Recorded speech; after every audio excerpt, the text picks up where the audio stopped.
সরকার পতনের এক দফা ঘোষণার বর্ষপূর্তিতে কেন্দ্রীয় শহীদ মিনারে নতুন বাংলাদেশের ইশতেহার ঘোষণা করবে এনসিপি। এই মুহূর্তে কেন্দ্রীয় শহীদ মিনারে আছেন রিপোর্টার জুম্মান সাদিক জ্যাভলিন। সরাসরি যাচ্ছি তার কাছে।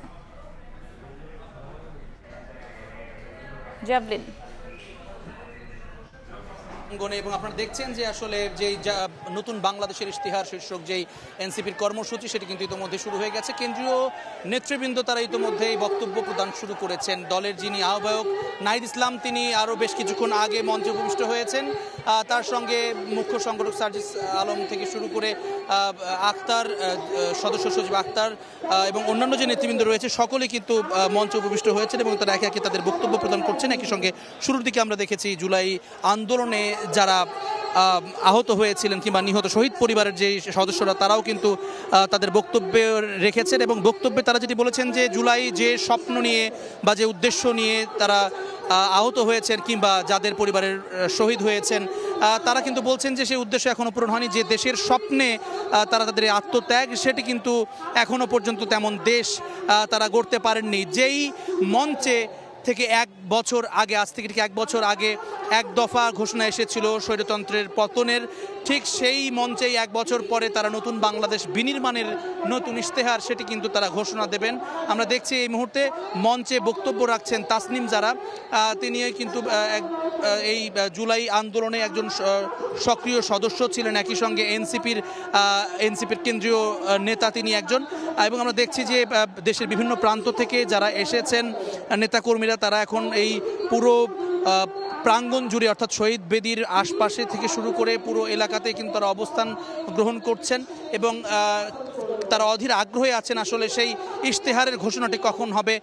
আশা করা যাচ্ছে যে কেন্দ্রীয় নেতৃকর্মী যারা নেতা যারা রয়েছেন তাদের বক্তব্যের পরপরই হয়তো নাহিদ ইসলাম তিনি এই নতুন বাংলাদেশের ইশতেহার সেটি ঘোষণা করবেন। তারা যেটি আশা করছেন এই ইশতেহারে যে বৈষম্য মুক্ত বৈষম্যহীন এক বাংলাদেশ, যেখানে সকলের সমান অধিকার থাকবে, যেখানে দুর্নীতি থাকবে না, থাকবে আইনের সুশাসন, কিংবা যেখানে রাজনৈতিক দলগুলোর ভেতরে মত পার্থক্য থাকলেও মতাদর্শের পার্থক্য থাকলেও কোনো ধরনের সহিংসতা থাকবে না, সহাবস্থানের অন্য মতের প্রতি অন্য পথের প্রতি যে সহাবস্থান যেই সহিষ্ণুতা সেই বিষয়টি থাকবে, এমন একটি বাংলাদেশের স্বপ্ন যারা দেখেন তারা কিন্তু আজকে অধীর আগ্রহে অপেক্ষা করছেন নতুন বাংলাদেশের এই ইশতেহার যেটি 24টি দফা সেখানে ঘোষিত হবে সেটি তারা জানতে চান।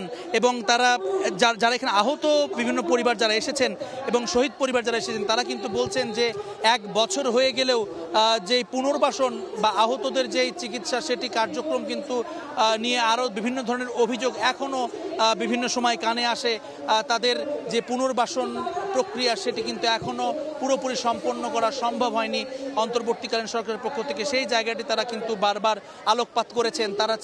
তারাও চান নির্বাচন হোক, দেশে যেই আইনের যে সংস্কার সেগুলো হোক, তবে তার আগে যে বিচার, প্রতিটি হত্যাকাণ্ডের বিচার যেন হয়, যেই শহীদ হয়েছেন যারা জুলাই আগস্টে রাজপথে আইন শৃঙ্খলা বাহিনীর গুলিতে কিংবা যে ফ্যাসিস্ট যে দল ছিল সে সময় আওয়ামী লীগ এবং ছাত্রলীগের যে নেতাকর্মীদের হামলার শিকার হয়ে যারা নিহত হয়েছেন, প্রত্যেকটি মামলার যেন সুবিচার হয় এবং দোষীরা শাস্তি পায় সেটি নিশ্চিত করতে হবে সবার আগে। তারপর সংস্কার নির্বাচনের প্রশ্ন এই শহীদ এবং আহত পরিবারগুলোর। এবং নেতাকর্মীরা যেটি বলছেন, দেশের প্রান্তিক জনগোষ্ঠী যারা রয়েছেন সুবিধা বঞ্চিত, তাদের কথা যেন এই ইশতেহারে উঠে আসে। শুধুমাত্র ঢাকা কেন্দ্রিক কিংবা কেন্দ্রীয় যে নেতৃবৃন্দ রয়েছেন তাদের সঙ্গেই নয়, একেবারে বিভিন্ন তৃণমূল পর্যায়ে যে নেতৃবৃন্দ আছেন, জেলা পর্যায়ের যে কমিটিগুলো আছে তাদের সঙ্গে তারা যে মতবিনিময় করেছেন। এই জুলাই পদযাত্রার সময়টাতে দেশের প্রতিটি প্রান্তে 64টি জেলায় তারা গিয়েছেন, সাধারণ মানুষের সঙ্গে কথা বলেছেন, তাদের মনের কথাটি বুঝতে চেষ্টা করেছেন। সেই কথাগুলো, সেই আকাঙ্ক্ষাগুলো, জন আকাঙ্ক্ষা যেন তাদের এই ইশতেহারে প্রতিফলিত হয় সেই প্রত্যাশা কিন্তু নেতাকর্মীদের রয়েছে। এবং আমরা দেখছি আসলে সেই বিষয়গুলো, সেই বৈষম্যমুক্ত সমাজের কথাগুলোই উঠে আসছে এনসিপির যারা কেন্দ্রীয় নেতৃবৃন্দ আছেন তাদের বক্তব্যে। একই সঙ্গে জুলাইকে যারা থামিয়ে দিতে চায়, জুলাইকে যারা দমিয়ে দিতে চায়, এমন শক্তির বিরুদ্ধে সকলকে ঐক্যবদ্ধ থাকবার যেই আহ্বান সেটি কিন্তু জানাচ্ছেন এই নেতৃবৃন্দ। একই সঙ্গে এখানে বিপুল পরিমাণে নেতাকর্মীর উপস্থিতি আমরা কিন্তু এখন লক্ষ্য করছি। প্রচুর পরিমাণে এনসিপির যে নেতাকর্মীরা তারা এসেছেন।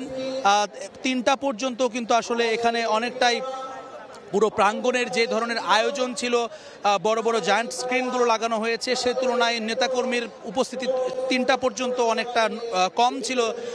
তবে 3টার পর থেকে কিন্তু ধীরে ধীরে আমরা দেখছি এটি কানায় কানায় ধীরে ধীরে পূর্ণ হয়ে যেতে শুরু করেছে এবং এখনও কিন্তু বিভিন্ন যে রাজধানীর বিভিন্ন থানা থেকে বিভিন্ন কমিটির যারা নেতাকর্মীবৃন্দ তারা এবং সমর্থক তারাও কিন্তু এখানে এসে যুক্ত হচ্ছেন, মিছিল নিয়ে আসছেন, স্লোগান দিচ্ছেন এবং আমরা দেখছি আসলে সব মিলিয়ে 1 বছর আগে শহীদ মিনারের যেই চিত্র সেটির মতো না হলেও তবে আমরা দেখছি আসলে জনসমাবেশ যেটি বা জন উপস্থিতি সেটি কিন্তু বেশ চোখে পড়ার মতো এখন সেটি রূপ ধারণ করেছে এবং আমরা দেখছি যে এই 1 বছর আগে এই দিনটিতে ঠিক এমন সময় এই পড়ন্ত বিকেলে কিন্তু 1 দফার যে ঘোষণা এসেছিল তারপরে কিন্তু আমরা দেখেছিলাম যে এই ঢাকা বিশ্ববিদ্যালয়ের কেন্দ্রীয় শহীদ মিনার থেকে শুরু করে পুরো ঢাকা বিশ্ববিদ্যালয় ক্যাম্পাস শাহবাগ হয়ে লোকারণ্য জনাকীর্ণ অবস্থা ছিল।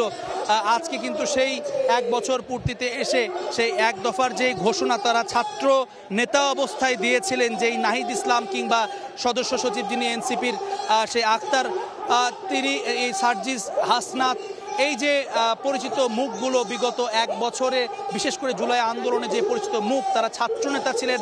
এখন কিন্তু তারা অভ্যুত্থান পরবর্তী যেই জাতীয় নাগরিক পার্টি, যেই রাজনৈতিক দল জুলাইয়ের স্পিরিট নিয়ে গঠিত, সেই পরিচিত মুখদের নেতৃত্বেই এই নতুন দলের পক্ষ থেকে ছাত্র নেতা অবস্থায় 1 দফা ঘোষণা করা হয়েছিল সরকার পতনের জন্য। 1 বছরের মাথায় সেই নেতৃবৃন্দ এখন জাতীয় রাজনীতির অংশ, তারা জাতীয় নেতা এবং এই জাতীয় নাগরিক কমিটির